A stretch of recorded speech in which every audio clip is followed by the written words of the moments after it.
Yung mga idol, nakatikim na ba kayo ng igat? Ngayong araw ay manghuhuli nga pala tayo ng igat at ito nga pala yung pupudtripin natin kaya samahan nyo kami. Let's go!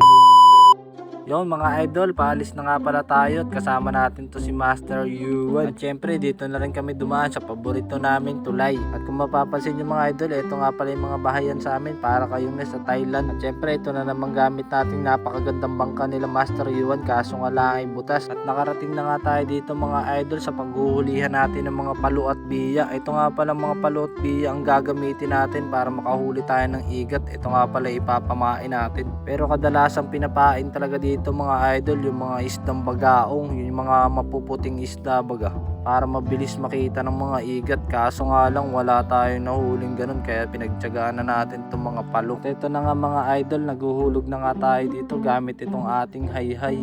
Hayhay nga pala ang tawag dito sa amin mga idol. Ito yung madaming kawil tapos nakabulunbun yung mga nylon, kaya pag nagkamali ka magkakagulo-gulo talaga, kaya dapat galingan mo sa pagtaan. Tayo mga idol, tapos na nga pala yung pagtaan natin ng hayhay at saka hapon na rin pala uuwi na tayo. Bukas na nga pala natin to papandawin. Kaya mga master, good morning. Mapandaw nga pala tayo. Good morning sa inyo. Papandawin na natin yung ating tinaan na hayhay kahapon. Ayun na nga mga idol, good morning sa inyo. Binalikan na nga natin ito kinabukasan at papandawin na nga natin yung mga tinaan nating hayhay. At ayun nga mga idol, dito nga sa unang pandaw natin wala tayong nahuli.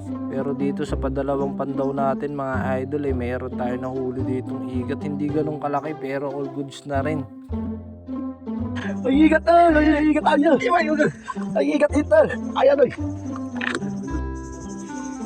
Yan, makisa na tayo ng huli. Nasa tayo. Ayun. Ang laki. Wala na, ang hina na. Guys, ang laki, ang laki. Ang laki niyan. Ang laki. Ay, grabe. Ay, grabe. Ang taba.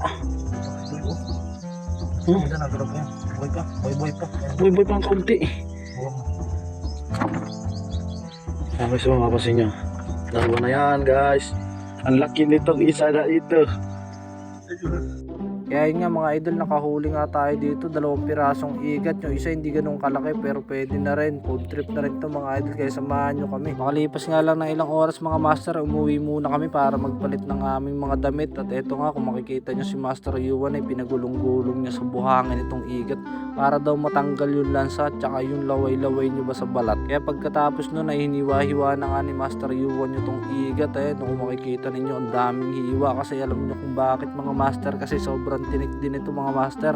Kaya kung hihiwain nyo to ng ganito ay mapuputol yung mga tinik-tinik niya at pwede nyo nang lumudin yung tinik niya kasi maliliit. Pagkatapos nga lang hiwain ni Master Yuan yung igat ay nanguha na rin pala ako ng panggatong para sa gagamitin natin pagluluto. At hiniwa na rin ni Master Yuan yung itong mga sibuyas, bawang at luya na ito. At ayun mga idol ay nagdupong na nga pala ako dito para makumpisa na natin ang pagluluto. At sinalang ko na nga itong kawali. Pagkatapos nun ay sinalang ko na rin itong mga igat isa-isa. At ayun mga idol, bigla ko nga lang pala naalala ng mga maliliit pangalan pala kami, nanguhuli na kami nitong mga igat at saka binibenta namin sa matatanda.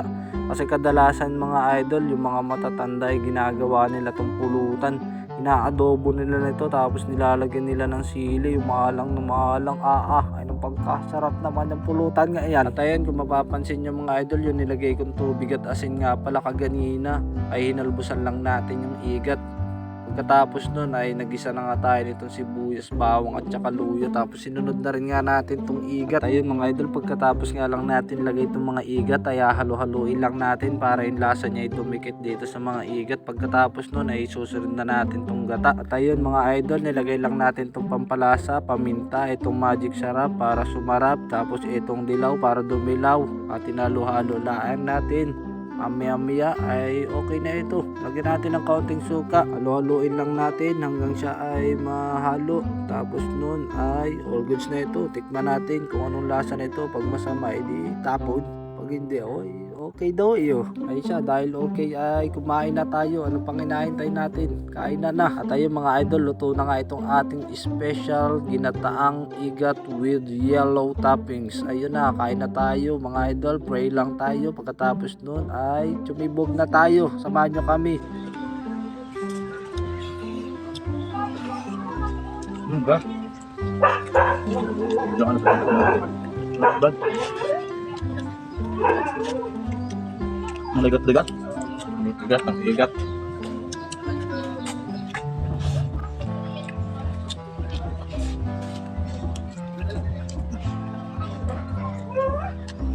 So, ubo.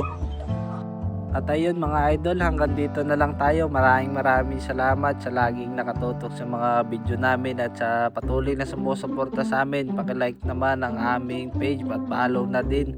At saka paki-share na rin ang aming mga video mga idol. At sa mga patuloy na sumusuporta sa amin, maraming salamat mga idol.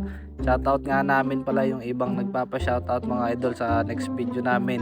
Hanggang dito na lang. Love you all.